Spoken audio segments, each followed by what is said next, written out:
feel like I'm facing to the directors of Fukuoka city government. Because the situation you are now facing is very similar to what we are. We just got the new mayor last December, a new vice mayor tomorrow. But we will form a new regional partnership for regional growth on April 13th. I'll be the Secretary General there. And I have talked a lot with the coming Vice Mayor of Fukuoka City, and we decided to take 3 different approaches to revise the existing strategy. And I would like to share what kind of approach we are taking. It may have some implications to your future work, which may be a revision of this document. The first one is valid. I'll actually say this. Our approach is, in essence, realistic optimism. We need a realistic sense to seek for optimism, something like green or innovation and creativity. We have to be realistic. The first one is the value. And to position our city Fukuoka on a global map, we are not Tokyo. And we assume one country can afford only one city on a global map. National government could function in different cities, Tokyo, Osaka, Nagoya. It may not work, that's what we think, seriously. Then we decide how we can be positioned. Then we think the value we can offer to the future residents is the quality of life and quality jobs. We are proud of our quality of life, but we don't have quality jobs. Our wage is low, 70% of Tokyo. That we need to raise our average income of residents. And also we need to add some attractive jobs for future residents. That's our strategy. And the second thing is a partnership. The government took a bravery not to draw the growth strategy by itself. They decided to form a new partnership first, then draw a new strategy together with all stakeholders, including 17 municipalities, 19 universities, and 200 businesses. And I have to manage them. I don't know if I'll be successful. But the key is we need to involve everybody, but not too many people. We need to have a decision maker of each organization at one table and let them take some responsibility to implement the strategy in the future. And the city is very smart. I mean, Fukuoka City, maybe you are smart enough. The city decided to take good portion of that strategy as responsibility of Fukuoka City. They will put other responsibility on others, on the company, on the university. It may work. The third thing is cost. And Japanese, maybe Taiwanese, maybe the same. Also, quite often confuse the term innovation as high-tech. It's different. We use the term reverse innovation, which is less costly but more creative. For example, we gave up subway. It's too costly. So BRT, whatever the name is, it's good. And bridge, we go for a pedestrian bridge, not bridge for car. It may be too much. And we gave up a sewer system in some part. We go for septic tank.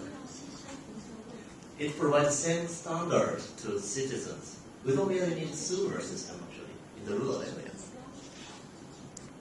So to meet the budget constraint, you really need to seek for good solution, which can be not high-tech, maybe low-tech solution. Thank you. Thank you. Yu-Ning? Yeah, hi. I want to talk a little bit about cluster development. Maybe it's something that the various agencies have already done. I thought I'd just share my thinking about that. When we talk about, say, tourism or economic cluster, often it's useful to look at the whole system, the whole eco-cycle. For instance, if you're talking about tourism attraction, breaking down in detail as to who are you trying to attract to the city? What do they need? If you're attracting young families, what do they need? Do you have the right kind of attractions? Do you have the right kind of accommodations? If you're trying to attract foreign elderly visitors? Again, do you have the right language skills for your guides? Do you have the right kind of mobility, accessibility systems for them? Similar in looking at economic cluster development. If we say we want to develop solar as something for Tainan, and you already have some of the right conditions, sometimes it's useful to look upstream at R&D, not just maybe with the schools and the private institutions, but also attracting more national institutions. Look at manufacturing, which you're already doing. Also look at talent development and retention. What can we do to retain the 100,000 students that are already in Tainan studying here? If they're going to be here, can we do like placement services, employment services for them to make sure they anchor themselves in Tainan? Because many of them come here from out of state and they remain happy and they want to look for jobs here, but often there's the issue of not being able to find work. And if we want to push ahead with solar, I noticed you mentioned that you're really going to use it in public buildings, public housing, and that's a good way to try and push that industry. Is there scope to even further push that ahead with potential legislation for some of the other buildings in, say, demonstration areas, to get them to also do that? And whether you just want to concentrate on solar or you want to push it to green buildings in align with your thinking about green cities. And there's also the public education part to get all the residents on board as well. Similar to the water discussion earlier on, there's a lot of good ideas and initiatives about water and opening the water for leisure attractions and activities. Again, the public education part should come in, that people should learn to treasure and love water as well, as part of the whole effort of the agency. Just a small comment on the bus, the BRT and generating revenue. Agree with Michelle's comment that we can use the bus station for potential services. Another aspect to look at is advertising. In many cities around the world, they do advertising panels at bus stations as a way to generate income. And some of the advertising agencies are even prepared to build a bus station for you for that. And to combine that with the ICT technology, some of them are experimenting with new ideas because you have your LCD industry here. Some of them experimenting with that and doing like just-in-time kind of advertising. Morning, McDonald's advertise their breakfast menu, lunch is a different menu, evening is something else again. So it's always tied to the time, and that's high-value advertising as well. Thank you. May I add one small thing? Yeah, Very small thing. please. I forgot that one thing. This is maybe similar to your case. Japanese are very homogeneous. 99% of citizens are Japanese. So we decided to recruit some non-Japanese staff to our organization to really market ourselves to the global market. Japanese cannot do that. You are very moderate.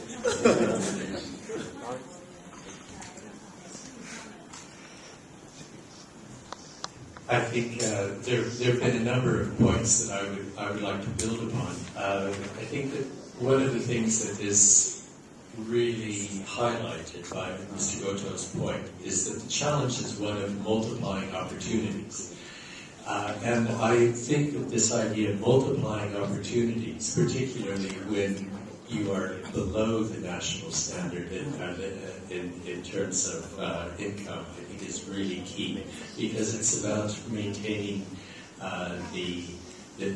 really the stability of populations, chance to participate in the knowledge economy.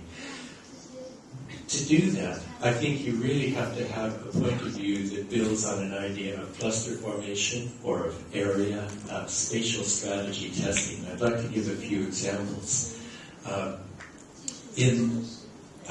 did quite a bit of work with the Basque region and in the city of Bilbao. That was a starting point. Many of you will hear around the world that the introduction of the Guggenheim Bilbao transformed the economy from a dying industrial economy to a knowledge economy built around culture.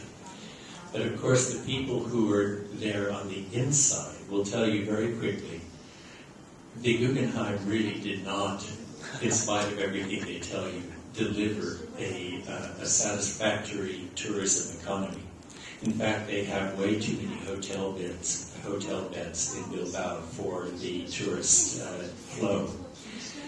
Instead, what the Guggenheim did was just introduce one small part of a larger strategy of the redevelopment of the area of the waterfront. And that process is still ongoing, and I think its ultimate success is still partly in question. Now, what isn't in question at the moment, I think, is still the ambition of the Basque region to remain economically robust. And part of the way that they're doing that is to continue to experiment with their core industries, which include steel, has always been steel, and different kinds of materials, the increasing introduction of an interest in maritime research, the use of water technology in surprising ways. So, for example, I visited a lab where they're asking the question, can we use new machinery that generates high-pressure directed water force, water pressure, to shape metal as a more advantageous way to shape parts for the automobile industry? And this is something that if you think about what you're trying to do here, it's about creating ecologies. So you're really looking for ways that you can take an exploration of water technologies, food processing, which is very water intensive, and your traditional emphasis in materials and metals and plastics and so on. So you have a cluster of strengths, but in none of the presentations was there any suggestion that you're looking for ways that the old industries begin to help you cultivate your emerging industries, and that this transfers into a spatial strategy. Instead, I'm simply told you look for a one-time investment in certain parks, as though it doesn't raise a problem for your transportation network if you're successful in attracting that investment, and as though you had no wish to understand how that would help you develop a new housing strategy. China's already thinking way ahead of this. So the developers that I work with and advising in China are already asking the question, how do you look at an industrial environment as one that seeds the growth of residential districts? That's their fundamental question, because that's how you generate value in these developments. You don't do it simply by attracting a one-time investment. You create a spatial strategy that enables you to have multiple goals for any particular investment. Similarly, if we look at another issue that I think you're looking at, the film industry. In the early 1980s, I was part of a research project in California that was trying to ask the question, given that all film industry technologies are now mobile, why should the film industry remain in Los Angeles? Los Angeles was worried. In fact, they had no reason to be, because the network is what is absolutely key. But the growth of the mobile technologies, the mobility of the film industry, did create some other interesting effects around the country. That is, we began to see the emergence of a film industry in Salt Lake City, in parts of in Atlanta, Georgia, in places in Canada that had not previously had one. You might be able to do the same here, but what was it that had actually led to the growth of the film industry? It was multiple opportunities. So the film industry was present not because there was a Hollywood. The film industry could become present because there was an advertising industry already present in each of those locations. So again, it's about ecologies and cluster formation, and I'm not hearing any of that discussion. So every single one of the presentations that I have heard today has an absence of spatial understanding. The reason why a spatial understanding is so essential is because in order to multiply opportunities for your economic actors, they need to be able to participate in an economy of flexible specialization. That means that you need to be able to shift. If you're in film production, you need to be able to shift to satisfying an advertising agency, to satisfying a film director. You need to be able to participate in many different aspects of the innovation economy. The same is true in every single one of your industries. Flexible specialization means service orientation throughout your economic system. And I think that means it's a person-to-person or people-to-people kind of economy. You can't go on isolating people. You have to look for the ways of creating highly integrated environments, and that's a spatial test. You have to involve architects in a very robust spatial reasoning in helping you re-envision the quarters of your city and asking how the new mobility systems will serve a targeted understanding of how the spatial system will work. So it's not simply about creating point-to-point systems in your transportation network.